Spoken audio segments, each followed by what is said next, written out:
पर भाई फिलहाल वॉर पे चलते हैं। ये ईरान ने भाई बिल्कुल ही सरप्राइज कर रखा है। हाँ। और आप बता रहे थे कि ईरान बहुत ज़्यादा स्ट्रांग है, लोगों को पता नहीं है, तो थोड़ी उसके बारे में बात करते हैं। आपने क्या रिसर्च करी भाई? इसकी ना मैं आपको बहुत कंक्लूसिव चीज़ बताऊंगा, ठीक है? आप बस थोड़ा ध्यान से सुनना, 2 मिनट। देखो, लोगों को लगता है कि ईरान जो है वो एक सिंपल मुस्लिम कंट्री है जहाँ के लोग शायद पढ़े लिखे भी नहीं होंगे और इतनी पावरफुल नहीं है। वहीं सामने इसराइल है जिसके पास मोसाद है, जिसके पास कटिंग एज टेक्नोलॉजी है और यूएसए का सपोर्ट है। तो कंपटीशन बराबर का नहीं हुआ, लेकिन ऐसा नहीं है। ईरान जब जिस टाइम पे सद्दाम हुसैन, पता है ना आपको, तो जब यूएस ने सद्दाम हुसैन को कैप्चर किया था ना इराक के अंदर, तो इराक की जो फोर्सेस थी जो सद्दाम हुसैन की बहुत लॉयल थी आर्मी, उसको यूएस ने एकदम से हटा दिया, ख़त्म तुम, क्योंकि ट्रस्ट इश्यूज थे मोस्टली, तो है ना। तो ट्रस्ट इश्यूज थे, वो आर्मी को हायर करने के लिए कौन खड़ा था? ईरान खड़ा था, बैग भर भर के पैसों का लेके। उन्होंने वहाँ पे कुछ ऑर्गेनाइजेशंस को जन्म दिया इराक के अंदर, जिनका नाम कताइब हिजबुल्ला और कुछ और ऑर्गेनाइजेशंस बनी।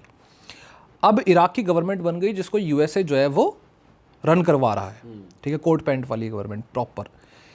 अब यूएसए जो है वो फंड करता है इराकी गवर्नमेंट को कि तुम जो है अपनी गवर्नमेंट बढ़िया से चलाओ, क्योंकि वहाँ पे आईएस का खतरा बना रहता है, ठीक है, वो अलग ही हो गई बिल्कुल।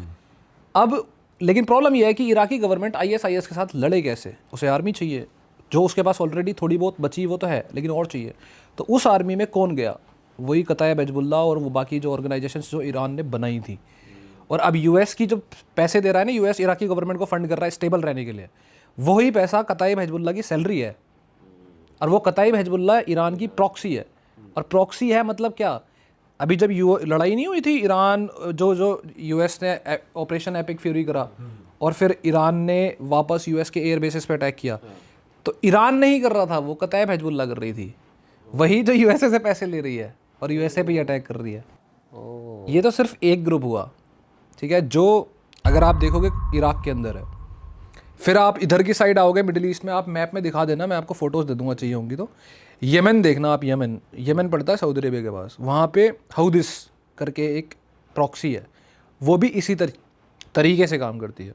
फिर ऐसे ही हमास हो गया उसमें, ठीक है, और तुम्हारा लेबनीज़ हिजबुल्लाह हो गया। लेबनीज़ हिजबुल्लाह भी एक मिलिटेंट ऑर्गेनाइजेशन है जो लेबनान की गवर्नमेंट से ज़्यादा पावरफुल है, लेकिन वो लेबनान की गवर्नमेंट को हटाते नहीं है। क्यों? क्योंकि वो लेबनान की गवर्नमेंट के थ्रू पैसा कमाते हैं और उनकी प्रॉक्सी है। मतलब आप ये मान लो कि जैसे मैकडोनल्ड्स का बर्गर है ना, बर्गर शॉप चल रही है, तो ईरान की प्रॉक्सीज जो है वो उसकी फ्रेंचाइजीज हैं जो पूरे मिडिल ईस्ट के अंदर हैं, इवन मिडिल ईस्ट के बाहर भी हैं, पाकिस्तान एंड अफगानिस्तान। फ्रेंचाइजीज हैं वो सिर्फ और सिर्फ ईरान के इंस्ट्रक्शंस पे काम करती हैं। वो वहाँ से एक सिग्नल गया और वो अटैक करना शुरू कर देंगे इसराइल को, यूएस के एयरबेस को, पता भी नहीं चलता। वो कर भी रहे हैं। पर पाकिस्तान तो सपोर्ट करता है भाई यूएस का। पाकिस्तान के अंदर ऑर्गेनाइजेशंस हैं। अच्छा। पाकिस्तान खुद कुछ नहीं, खुद वो अलग देश हो गया, लेकिन उसके अंदर ऑर्गेनाइजेशंस हैं जो डीप इंटरनली काम कर रही हैं।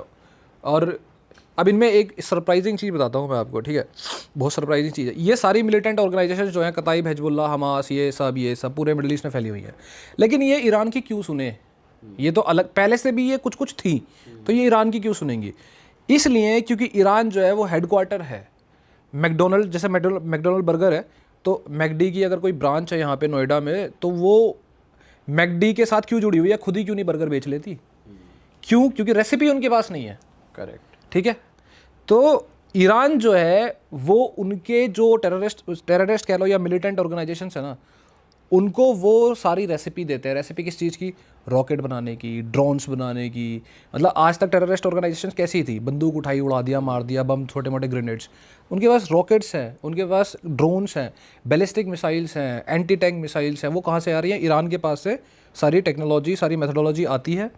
इनफैक्ट ईरान ने प्रॉपर तरीके से, ऐसे मान लो कि हेडक्वार्टर्स ऐसा बना रखा है कि एक यूनिट है, यूनिट 101। वो यूनिट क्या बनाती है? उस यूनिट का काम है, एक लैब बना रखी है, उस लैब में सारी टेस्टिंग करना कि मिसाइल कहाँ जाएगी, कैसे जाएगी। दूसरी यूनिट बना रखी है, वो क्या करती है? स्मगलिंग।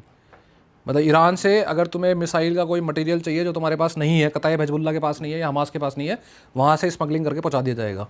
अच्छा। और ये क्यों बनाया गया था? ये इतना बड़ा जो ये तो एक तरीके से यार ये कंपनी हो गई, कंपनी है देश भाई, नहीं पूरा है, कंपनी स्ट्रक्चर हो गई। है ये तो। हाँ, तो ये बनाया क्यों था? ये बनाया इसलिए था क्योंकि जब इराक में सद्दाम हुसैन को कैप्चर किया तो इनको ये बात समझ आ गई थी कि Saddam Hussain was working like a spider. आप स्पाइडर का सिर काट दो, स्पाइडर ख़त्म, उसके टांगे किस काम की है? तो इन्होंने स्टार फिश बनाई। स्टार फिश का मतलब क्या होता है कि आप उसका कोई सा भी पार्ट काट दो वो दोबारा उग जाता है, और जो पार्ट कट गया वो अपने आप में स्टार फिश बन जाती है बाद में। भाई वैसे जैसे ईरान सपोर्ट कर रहा है इन मिलिटेंट ऑर्गेनाइजेशंस को, तो जो इसराइल के अगेंस्ट फाइट करते हैं ऐसे ग्रुप्स, बट अभी जो वॉर इनिशिएट की गई है ईरान के ऊपर, जो अटैक किया गया था, ऐसा कहते हैं कि वो न्यूक्लियर वेपन्स डेवलप कर रहे हैं ऐसी साइट्स पे, इसलिए अटैक किया गया है। तो वो वाली चीज़ कहाँ से आई फिर? यार इनको डर पता है किस चीज़ का है, कि इस चीज़ की रियलाइजेशन इनको बहुत लेट हुई कि ईरान सिर्फ ईरान नहीं है, Iran is working like a franchise model, जिसमें इनकी 8-10 बहुत तगड़ी तगड़ी फ्रेंचाइजी हैं। तो ये एक तरीके से 8-10 कंट्रीज़ हो गए छोटे छोटे। तो अब प्रॉब्लम यह है कि ईरान न्यूक्लियर वेपन नहीं बना रहा, ठीक है, लेकिन उन 8-10 जगहों पे बन रहा हो, तो जैसे बन भी रहा था सीरिया के अंदर, नॉर्थ कोरिया हेल्प कर रहा था बनाने में, अच्छा, और ये इजराइल को पता ही नहीं चला, और जब पता चला तो उन्होंने एक मिसाइल मार के, बढ़िया सी मिसाइल मार के वो ख़त्म कर दिया। अच्छा, लेकिन ना कर पाते तो आप ईरान पे नज़र बना के बैठे हो, बन कहीं और गया। भाई वैसे ये जो वॉर चल रही है, आपको क्या लगता है कि ये और वाइडर रीजनल वॉर बन सकती है और देश इन्वॉल्व होंगे इसमें? पहले आप ये बताओ, आपको टेक्निकल ज़्यादा तो नहीं लग रहा है? नहीं, थोड़ा सही है, सिंप्लीफाई कर सही है, दो। सही है, सही है। भाई ये भी कह रहे हैं कि ईरान इस वॉर के लिए ऑलरेडी तैयार थे, ना पता था भाई ऐसा कुछ होगा ज़रूर, ये वॉर ज़रूर होगी, मतलब यूएस कुछ ना कुछ करेगा, तो पहले से इन्होंने एक तरीके से तैयारी ये कर रखी थी, ये प्रिपेयर्ड ही थे। 20 साल से 30 साल से प्रिपेयर्ड थे। अभी तो ईरान ने बहुत सारी चीज़ें बताई नहीं हैं, अभी बहुत सारी चीज़ें छुपा के रखी होंगी। जैसे तुम ईरान, यूएसए ईरान पे इन्वेजन क्यों नहीं कर रहा? सारी चीज़ों में मिसाइल फेंक दी, ये कर दी, इन्वेजन ही कर दो ना, उतार दो अपनी आर्मी, इतनी तगड़ी है। क्योंकि ईरान जो है वो एक तरीके से मतलब ज्योग्राफिकली ब्लेस्ड है, ऐसा कहते हैं ईरान। ब्लेस्ड है भी, और उन्होंने तैयारी की है।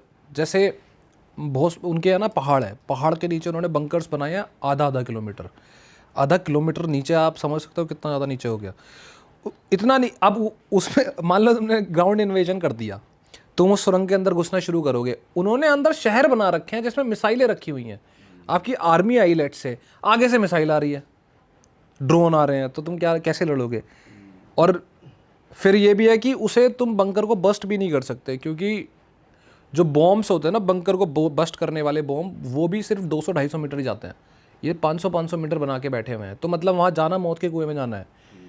और वैसे भी ईरान नहीं हार रहा, तो ईरान इज़ एक्चुअली बहुत ही कम चांसेस है कि वो डिफीट हो सकता है, बहुत ही कम चांसेस है। बट आपको क्या दिख रहा है, इसका कंक्लूजन निकलता दिख रहा है वॉर का? जैसे ट्रम्प तो रोज ही आके क्लेम कर रहा है कि हम तो जीत चुके हैं जी, पहले घंटे में जीत गए थे जी।